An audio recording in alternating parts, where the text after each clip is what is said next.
बोलो श्री कृष्ण कन्हैया लाल की, सद्गुरु महाराज की। चलो जुग जाए सुधा बिना, चलो जुग जाए सुधा बिना, सुधा बिना, सुधा बिना। चलो जुग जाए सुधा बिना, चलो जुग जाए सुधा बिना।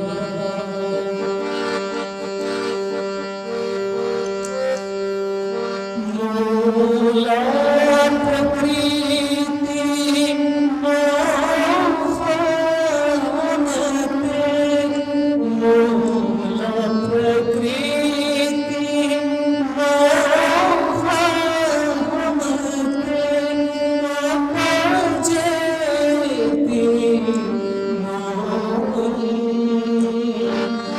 उपजेति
स्वरूप है आत्मा पर आप बतायो विधिन पर आत्मा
मैं भी हेत करत हूँ इन सौ जान के वतन सगाई मोहे प्यारा साथ मेरे धनी का यही पटाड़े आई यही पटाड़े आई। बोलो कृष्ण कन्हैया लाल की, श्री निजानंद स्वामी की, श्री प्राणनाथ प्यारे की, महारानी बाईजुराज की, महाराजा छत्रसाल की, गुरुजी मंगलदास महाराज की, श्री कृष्ण प्रणामी धर्म की, तीनों पुरी धाम की, सर्व सुंदर साथ की, जिना दयाए पर्दा उड़ाइया प्रणाम। उपस्थित धर्म प्राण शिरोमणि सुंदर साथ जी, माताएं बहनें भाइयों, बहुत ही आनंदवर्धक ज्ञान का हम लोग आस्वादन करते हैं और उसको आस्वादन करने के लिए निश्चित होना चाहिए, क्योंकि संसार में आप देखते हैं ना, आशा की भक्ति लोग करते हैं, ये भक्ति करेंगे तो ये चीज मिलेगी।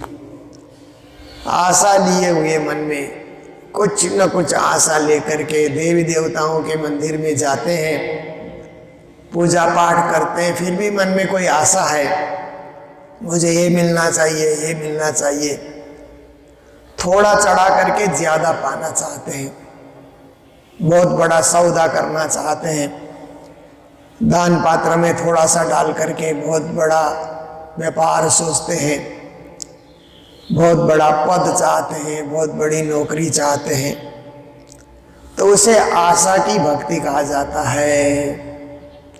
कुछ न कुछ मन में चाह लेकर के भक्ति करना कि भक्ति करने से ये चीज मुझे मिलनी चाहिए, अवश्य मिलनी चाहिए, ये सोच लेकर के भक्ति करना, वो प्रथम कोटि की भक्ति कही जाती है कि वो एक प्रथम कोटि मतलब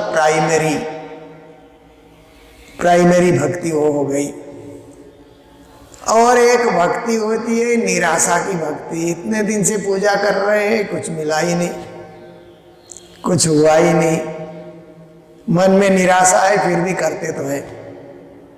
कुछ लोग तो छोड़ देते हैं, आशा की पूर्ति नहीं हुई तो कुछ लोग छोड़ देते हैं कि चलो मेरी आशा पूरी नहीं हुई इसलिए हम भक्ति नहीं करेंगे।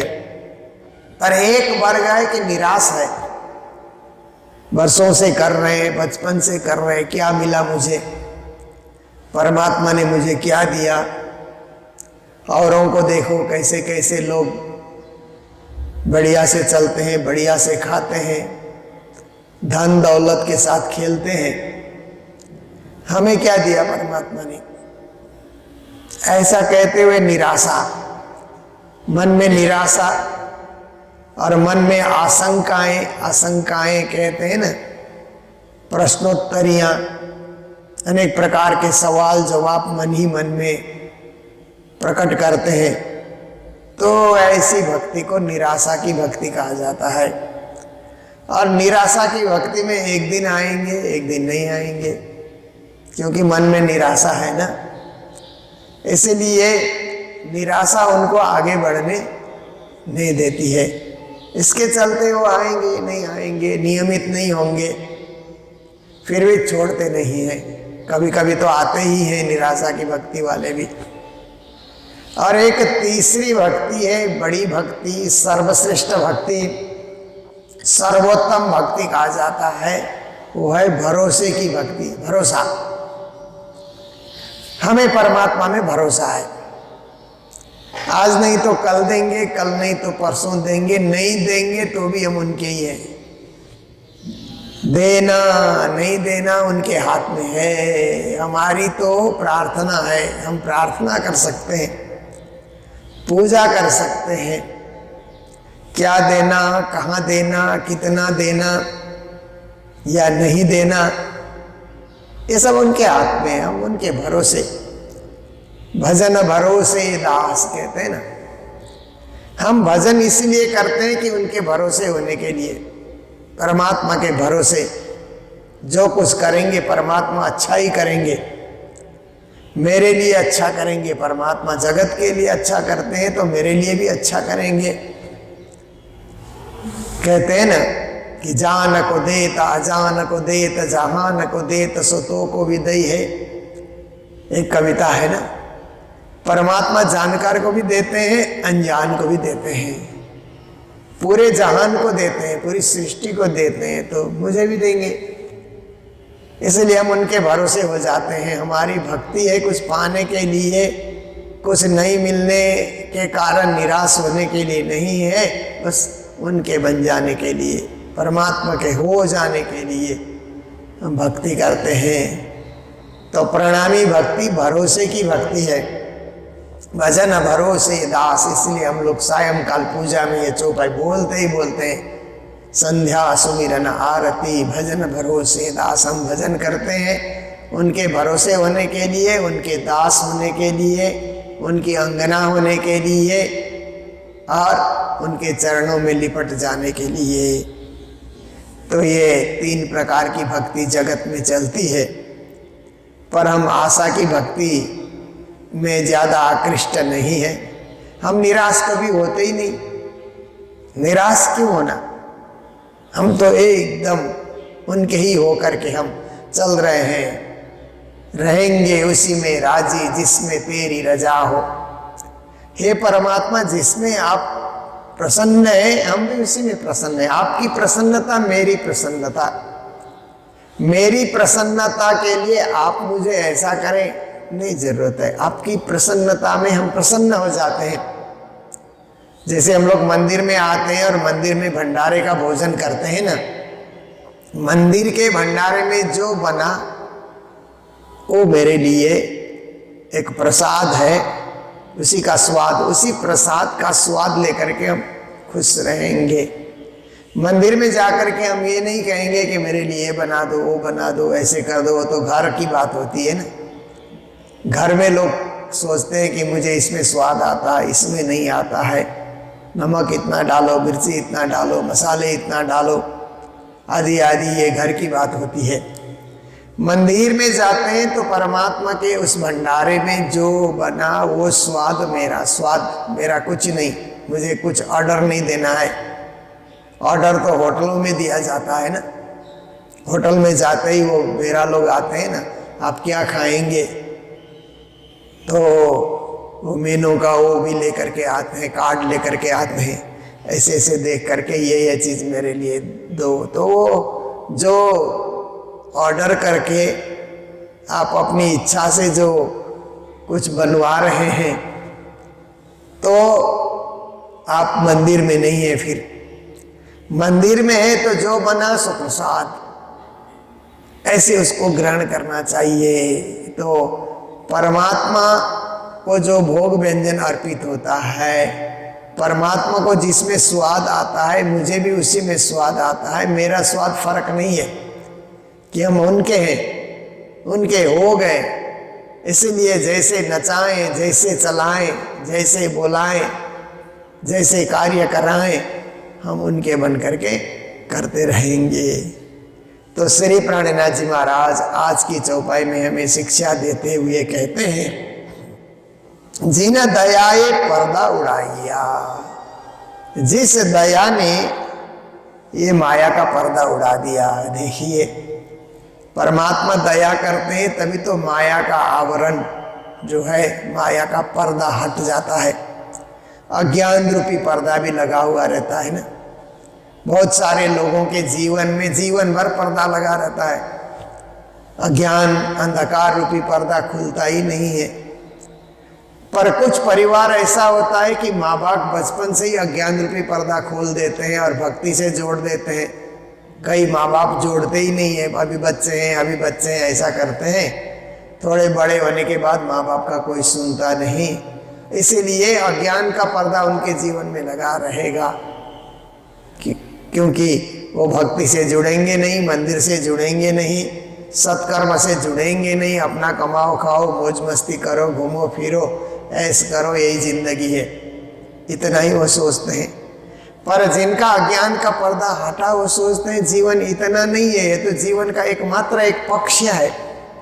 दूसरा बहुत बड़ा पक्ष है, अध्यात्म का पक्ष, धर्म का पक्ष, सेवा का पक्ष, समर्पण का पक्ष, भाव भक्ति का पक्ष। उस तरफ तो हम गए ही नहीं। वो अज्ञान का पर्दा हटने से ही पता लगता है। तो श्री प्राणनाथ जी महाराज कहते हैं, मैं जब सदगुरु के चरणों में 12 साल की उम्र में दर्शनों के लिए गया, तो सदगुरु ने ऐसी दया की कि माया का पर्दा हटा दिया कि मेराज ठाकुर, तुम केवल एक परिवार के सदस्य नहीं हो, तुम तो परमधाम की इंद्रावती सखी हो, इसलिए जागने का कार्य सारा तुम्हें संभालना है। जो मैं नौतनपुरी धाम से जागनी कर रहा हूँ, इसको आगे बढ़ाने का दायित्व तुम्हारे जिम्मे है। सदगुरु ने उसी दिन पर्दा हटा दिया। मैं फेर मांगू सो मेहर, तो मेराज ठाकुर बाद में भी जाकर के सदगुरु से विनम्र प्रार्थना करते हैं। पहले सदगुरु तो अब पहले अपने हयाती में उपस्थिति में सदगुरु महाराज थे, अब सदगुरु का स्वरूप अनुपस्थित है, पर सदगुरु का ज्ञान तो है ना, सदगुरु का स्थान है, सदगुरु की गादी है।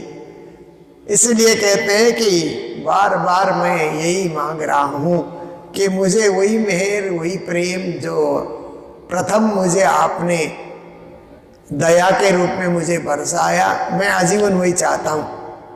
बस वही बना रहे, वही मिलता रहे, वही प्राप्ति होती रहे। अलग मुझे कुछ नहीं चाहिए, अलग बुजुर्गी मुझे नहीं चाहिए। इसक दीजिए मोहे अपना, बस आप अपना प्रेम देते रहिए और कुछ नहीं चाहिए। जैसे ब्रज की गोपियों ने कृष्ण से कुछ नहीं मांगा, हे श्याम सुंदर आप अपना प्रेम देते रहिए, प्रेम बरसाते रहिए, दर्शन देते रहिए, क्योंकि हम तो ब्रज की गृहिणियां हैं ना, जब चाहो जब घर से नहीं निकल सकते, क्योंकि हमारे सास ससुर घर के बाहर बैठे रहते हैं। पुराने जमाने में क्या होता था कि बड़े बूढ़े लोग बाहर बैठते थे ना, आंगन में बैठे रहते थे, वहीं पर वो अपना आसन डाल करके बैठे रहते हैं, और ठंडी के दिन में वहीं आग सेकते रहते हैं। तो बहू घर से निकल के कहाँ जा रही है वो भी ध्यान रखते हैं, बहू कितने देर में आ रही है वो भी ध्यान रखते हैं, जल भरने जा रही है कि दूध निकालने जा रही है कि सौदा पानी लेने के लिए जा रही है, कि वो सब ध्यान रखते हैं। फिर थोड़ी देर से आई तो बहू इतना देर कैसे लगा दिया, सवाल भी करते हैं। तो ब्रज की गोपियाँ सोचती है कि कुल बधुएं होने के कारण हमको मर्यादाओं में चलना पड़ता है, मर्यादा की रक्षा करनी पड़ती है।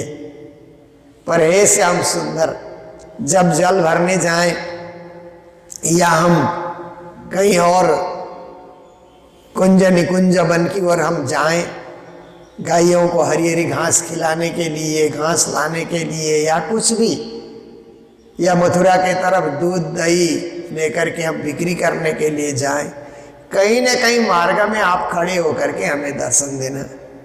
और रोज रोज नंद के घर जाना भी अच्छा नहीं लगता है, गांव के मुखिया हैं, आपके दर्शनों के लिए नंद घर रोज पहुंचे, कोई उत्सव हो तो पहुंच जाते हैं, कोई प्रसंग हो तो पहुंचते हैं, परंतु बिना प्रसंग के दूसरे के घर जाना, भले ही वो बड़े हैं, सबके मुखिया हैं, पर हमारा मन नहीं मानता कि रोज रोज किसी के घर हम जाएं आपके दर्शनों के लिए।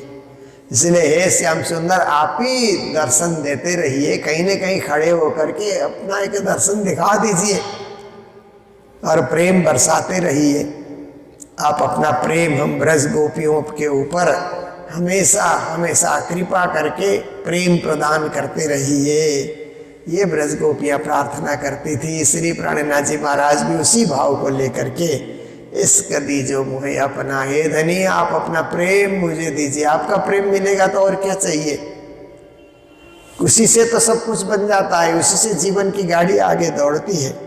जासों लगे बुज्र की जहर, आपका प्रेम मिलेगा तो ये जो बुज्र की है ना, हम प्रवचन करता है, हम उपदेशक, धर्म उपदेशक हैं, हम ज्ञानी हैं, हम वाणी का अवतरण कर सकते हैं, हम सबके गुरु हैं, ऐसे जो बुजुर्गी मन में जो एक बड़प्पन, हम बड़े, ऐसे जो बड़प्पन जो मेरे मन में कहीं आता है, तो आपके प्रेम से वो सब हट जाएगा, निकल जाएगा, दूर हो जाएगा।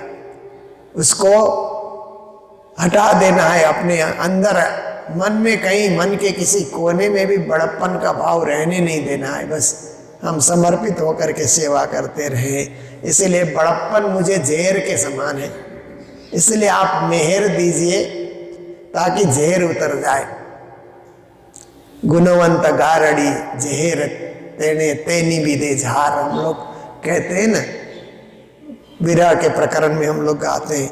जैसे एक गुनी जो गारड़ी कहते हैं ना, वो झाड़ा फूकी लगाने वाले होते हैं ना, वो जानकार लोग जो होते हैं उनको गारड़ी करके वहाँ पर प्रयोग किया गया गुजराती भाषा में। वो गुण वाले होते हैं तो आकर के झाड़ा फूकी लगा करके उतार देते हैं, जहर को उतार देते हैं, बिच्छू के जहर को, सांप के जहर को, और भी लोगों के नज़र रूपी जहर। कभी कभी लोगों की नज़र लग जाती है ना, नज़र किसको लगती है कि जो डरपोक लोग होते हैं और जिनमें बहुत निष्ठा नहीं होती है, ऐसे लोगों को नज़र भी लग जाती है ना, तो नज़र को भी उतारा जाता है ना, नज़र उतार दिया जाता है, जानकार लोग उतारते हैं। तो हे धनी, उसी तरह से मेरे अंदर जो जहर है, उस जहर को आप जानकार वैद्य की तरह उसको उतार दीजिए और मेहर बरसाते रहिए। आप मेहर नहीं बरसाएंगे तो मेरे जीवन में फिर जहर फैलने का डर रहता है। मोहे सेवा प्यारी पीऊ की, श्री जी महाराज कहते हैं कि मुझे पिया की सेवा बहुत प्यारी लगती है। हम सुबह उठ करके सेवा पूजा में बैठ जाएं और प्रेम से सेवा करें, राज्य की सेवा करें अत्यंत भावुक बन करके। और मुझे सेवा करने का अवसर मिल रहा है, मेरे धनी का, मेरे पिया का, मेरे स्वामी का, मेरे मालिक का, मेरे पूर्ण ब्रह्म परमात्मा अक्षरातीत जो है, उन अक्षरातीत पूर्ण ब्रह्म की सेवा करने के लिए मुझे अवसर मिल रहा है, तो मुझे बहुत अच्छा लगता है, खुशी होती है कि आज मैं सेवा में उपस्थित हूँ। किसी दिन सेवा करने का मौका न मिले तो मन दुखी हो जाता है, द्रवित हो जाता है। देखिए हम लोग सब मंदिरों में जाते हैं ना, मैंने भी नियम बना रखा है कि जहाँ के भी मंदिर में जाएं मंगल आरती के दर्शन करें, चाहे हम नौतनपुरी जाएं, महामंगलपुरी जाएं, पद्मावतीपुरी जाएं, या हम लोग सिलीगुड़ी, इटारी, मंगलधाम में तो है ही है, यहाँ तो रहते ही रहते हैं। और भी कई मंदिर में कार्यक्रम में जाते हैं तो एक ही बात पुजारी से पूछते हैं कि आरती का समय कब है। और कभी कभी देर से पहुंचते हैं, रात को 10 बजे पहुंचे तो मंदिर भी बंद, पुजारी भी सोया हुआ है। ऐसी स्थिति में नई जगह में हम पहुंचे और नई जगह में पहुंचने के बाद अपने अंदाज से आरती में गए तो पुजारी कहते हैं हमने तो पहले ही कर दिया। तो मन में निराशा होती है ना कि आज राज्य की आरती छूट गई। वर्षों से राज्य के मंगल आरती दर्शन करने का हमारा जो नियम है, आज एक दिन भंग हो गया। ट्रेनों में जाते हैं तो भंग होता ही होता है, पर मंदिर में ही बैठे हैं और पुजारी ने जब नींद खुली उठ करके नहाया और आरती उसने कर दी, मंगल आरती कर दी घर के आरती की तरह।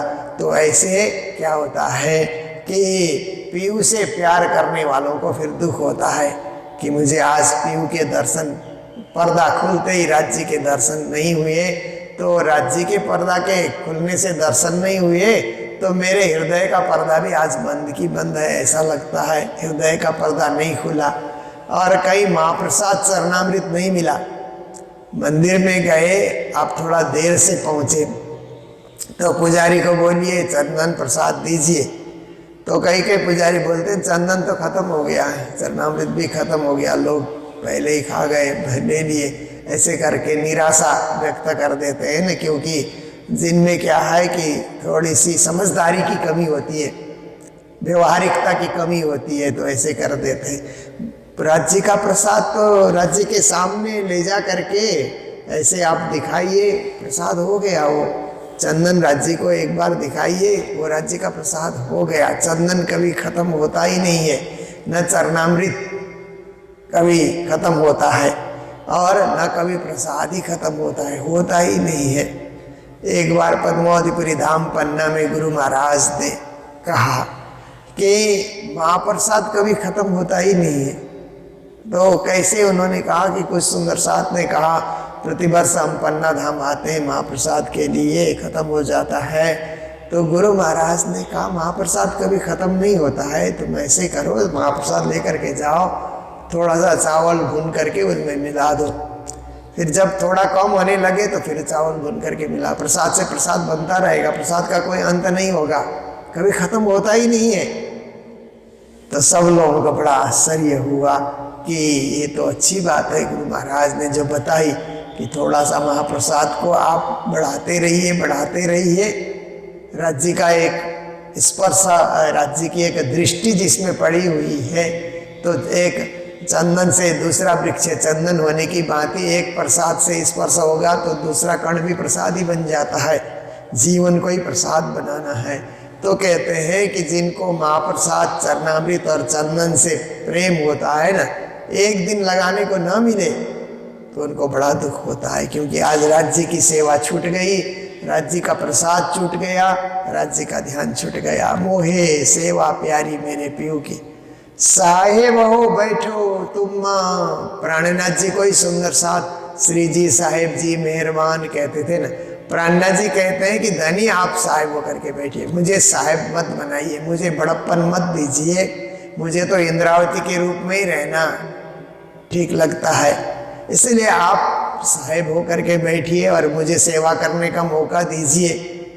सेवा कराना और सेवा करना, देखिए सेवा करने में जो आनंद आता है ना, कराने में नहीं आता है। भोजन कराने में जो आनंद आता है भोजन करने में नहीं आता है। आप देखिए, कभी ऐसे मौके में आप सम्मिलित होकर के देखिए तो सेवा करने में बड़ा आनंद आना कि हम सुंदर साथ की सेवा में काम आए, सदगुरु की सेवा में काम आए, राज्य की सेवा में काम आए। धनी आप तो साहेब हैं, सबके मालिक हैं। अति सुख पाऊं इनमें, सेवा करते हुए मुझे सुखानुभूति होती है, सुख का अनुभव होता है। सेवा कर रहे हैं तो दुखी मन से सेवा नहीं करते हैं, दुखी मन की सेवा कोई सेवा नहीं होती है। जैसे लीलबाई ने सदगुरु को कहा ना कि गांव की महिलाएं कहती है कि तुम्हारे पति तो अपने हाथ से जल भरते हैं, अपने हाथ से चौका लगाते हैं, रसोई बनाते हैं, तुम क्या करती हो, तुम क्यों नहीं करती। तो ऐसे लीलबाई तो माता पिता की सेवा करती थी, पर अब देखिए कि मतु मेहता और कुंवरबाई की सेवा तो लीलबाई ही करती थी। सदगुरु महाराज तो अपने भाव भक्ति में लगे हुए पूजा अर्चना में लगे रहते थे, पर गांव की महिलाएं तो रुकती नहीं है ना, क्योंकि किसी को कुछ बोलने का अभ्यास होता है ना तो वो कहीं ना कहीं कुछ बोल पड़ता ही है। निंदा स्तुति ये साधारण वर्ग में ये चीजें चलती रहती है।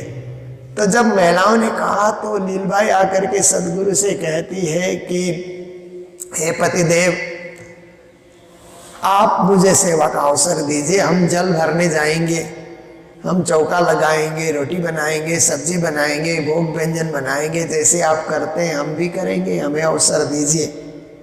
तो सदगुरु महाराज ने कहा लीलबाई, ये भावना और भक्ति की बात है, जब तक दिल में प्रकट नहीं होता है ना ये कोई कर नहीं सकता। तुम आज मेरे से सेवा मांगने आई हो इसलिए कि और गांव की महिलाओं ने तुम्हें टोका, तुम्हारी खंडनी की कि तुम क्यों नहीं करते, इसलिए तुम मुझसे सेवा मांगने आई हो ना। तो किसी के कहने पे कोई सेवा करे वो एक क्षणिक सेवा होती है, दिल में भाव प्रकट होकर के कोई सेवा करे वो निरंतर सेवा होती है। इसलिए जिस दिन तेरे दिल में भाव प्रकट होगा सेवा का मौका दिया जाएगा। अभी तो मेरे दिल में भाव प्रकटा हुआ है इसलिए ये कार्य मैं करता हूँ। और देखो, कभी कभी जल भरने के लिए हम जाते हैं तो दूसरे की परछाई गिर जाती है। किसी की परछाई जल पे गिरे तो उसको अशुद्ध माना जाता है। कुएं से पानी लेकर के आ रहे हैं तो किसी की परछाई गिरी अशुद्ध माना जाता है। परछाई से बच बच करके जल लेकर के आना पड़ता है। तो कभी कभी तो 2, 4, 10 बार भी जल गिराना पड़ता है। तो जल गिराना पड़े तो मन में दुख होगा, फिर इतना जल भर करके ले आए, आधे रास्ते में ही गिराना पड़ा, दोबारा गए फिर गिराना पड़ा। लोग तो अब आते ही रहते हैं ना कहीं आते ही रहते हैं। बेग न डालने वाले को बुलाना नहीं पड़ता है, स्वतः आ जाते हैं, उनको कहीं आमंत्रण देना ही नहीं पड़ता है। बिन बुलाए बिन सोचे वो टपक जाते हैं, पहुंच जाते हैं। तो आप देखिए कि ऐसे समय में कोई ना आए तो फट से कोई ना कोई आ ही जाता है वहाँ परछाई डालने के लिए। तो मन में दुख होता है, मन में दुख होगा तो सेवा नहीं होगी। दुखी मन से कोई सेवा करे तो राज्य स्वीकार नहीं करते हैं। राज्य तो प्रसन्न मन की सेवा को स्वीकार करते हैं, हंसते हुए प्रसन्नता से खुशी व्यक्त करते हुए सेवा पूजा करे, भक्ति करे, वो राज्य को प्रिय है। इसलिए कहा लीलबाई, तुम माता पिता की ही सेवा करो और ये परमात्मा की सेवा करने का जो अवसर है वो मुझे मिला है, मैं करता रहूँगा। ये प्रसंग हम लोग बीतक में सुनते रहते हैं। तो यहाँ यही कहते हैं कि अति सुख पाऊँ इनमें, सेवा करने में मुझे बड़ा सुख मिलता है, शांति मिलती है, तृप्ति मिलती है। आप देखिए, कभी कभी आप एक थाल भोजन ग्रहण कीजिए, वो तृप्ति नहीं मिलेगी, पर एक चम्मच प्रसाद पाने से तृप्ति मिल जाती है। देखिए, सुबह 1 चम्मच, आधा चम्मच भी प्रसाद आपको 2-4 बूंदे चरणामृत मिले तो शांति मिल जाती है, हृदय को शांति मिलती है। और इतनी शांति थाल भर भोजन करने से भी नहीं मिलती कभी। तो ये क्या है कि परमात्मा की महिमा है, प्रसाद की महिमा है। तो कहते हैं राज्य की सेवा करने में मुझे अति सुख मिलता है। करो बंदगी खसम, हे मालिक, हे प्राणपति, हे परमेश्वर, हे परब्रह्म परमात्मा, आपको ही खसम या आपको ही प्राणेश्वर मान करके, प्राण वल्लभ मान करके हम आपकी बंदगी करते रहें, सेवा करते रहें, समर्पित होते रहें। ऐसे ही मेहर मुझ पर बरसाइए, ऐसे ही कृपा आप हमेशा हमेशा मुझ पर करते रहिए। तो ये आज की शिक्षा है और हम वाणी चर्चा यही विश्राम देने जा रहे हैं। मंगलधाम में जो भोग भंडारे की सेवा चल रही है, तो आज के दिन श्रीमती साकर बेन बीरजी भाई ठक्कर, उनके सुपुत्र मधुकांत भाई की पुण्यतिथि के उपलक्ष्य में उनकी धर्मपत्नी मालती बेन ठक्कर परिवार की ओर से ये भोग भंडारे की सेवा प्रदान की गई है। तो उन सबको मंगल बधाई देते हुए गतात्मा को श्रद्धांजलि और जो अभी सेवा भेज रहे हैं उनके प्रति मंगल भावना, मंगल कामना व्यक्त करते हुए, और हमारे जो भंडारे चल रहे हैं, जो महाकुंभ मेले में मुक्ति मार्ग सेक्टर 17 में श्री कृष्ण प्रणामी विश्व धर्म संगम का पंडाल चल रहा है, तो वहाँ भी जो भंडारे की सेवाएं आई है मैं रोज उल्लेख कर रहा हूँ। तो आज के दिन मुकेश प्रणामी शेरपुर से आए, उनकी ओर से भंडारे की सेवा है। श्री ब्रह्म वेदांताचार्य जी महाराज मटियारी लखनऊ से आए थे, उनकी ओर से भी सेवा प्राप्त हुई है। राजन और नीना यूएसए से आए थे, उनकी ओर से भी सेवा प्राप्त हुई है भंडारे की सेवा। आरजिया डेटिनेशन ये कंपनी का नाम है, उस कंपनी की ओर से भी श्रद्धालु आए हुए थे, उनकी ओर से भी सेवा प्राप्त हुई है। तो उन सभी के प्रति मंगल कामनाएं, मंगल बधाई व्यक्त करते हुए आज के प्रसंग को यहीं विराम दे रहे हैं। जय जयकार के साथ बोलो सतगुरु महाराज की, श्री प्राणनाथ प्यारे की, सर्व सुंदर साथ की, मोहे सेवा प्यारी पीऊ की, साहेब हो बैठो तुम, अति सुख पाऊं इनमें, करो बंदगी खसामा, करो बंदगी खसामा। बोलो श्री प्राणनाथ प्यारे की, श्री धाम के धनी की प्रणाम। पिया तुम हो तैसी कीजियो, मैं अर्ज करूं मेरे पीव जी। हम जैसी तुम जिन करो, मेरा तलप तलप जाए जीव जी। जिबरा तो जीवे नहीं, क्यों मिटे दिल की प्यास जी। तुम बिना मैं किन सो कहूँ पिया, तुम हो मेरी आश जी। आस वीरानी तो करूं पिया, जो कोई दूसरा होए दे। सब विध पिया जी समरथ, दिन रैन जात रोए रोए जी। जन्म अंधे जो हम होते पिया, सो तुम देखते किए दी। जब तुम आप दिखाओगे तब देखूंगी नैनन भर जी। ये पुकार पिया सुन के अब ढील करो तुम जीन जी। छिन छिन खबर जुली दियो, मैं अर्ज करूं दुल्हे अरज मैं तो करूं पिया आड़ी भई अंतराय जी। सो आड़ी अंतराय टाल के दुल्हा लीजिए कंठ लगाए जी। कंठ लगाए कंठ सो पिया कीजिए हास बिलास जी। वारिणी जाए श्री इंद्रावती पिया राखो चरणों के पास जी।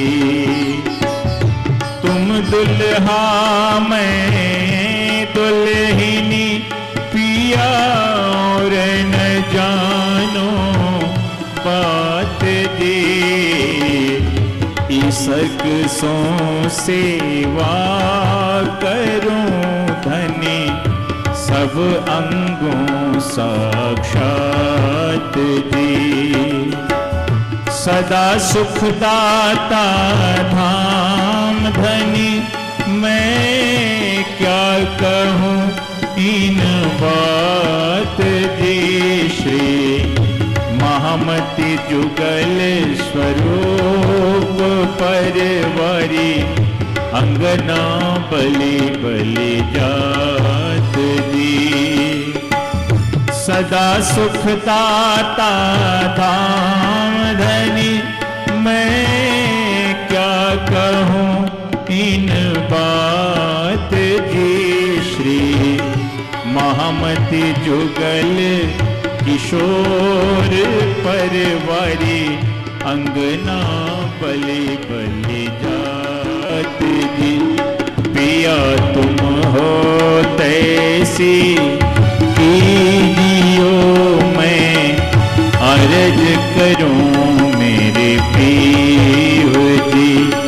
हम जैसी तुम जिन करो मेरा तलफ तलफ जाए जीव जी। मेरा तलफ तलफ जाए जीव जी। कृष्ण कन्हैया लाल की, श्री निजानंद स्वामी की, श्री प्राणनाथ प्यारे की, तीनों पुरी धाम की, गुरुजी मंगलदास जी महाराज की, मंगल धाम की, समस्त सुंदर साथ की, आज के आनंद की। प्रणाम।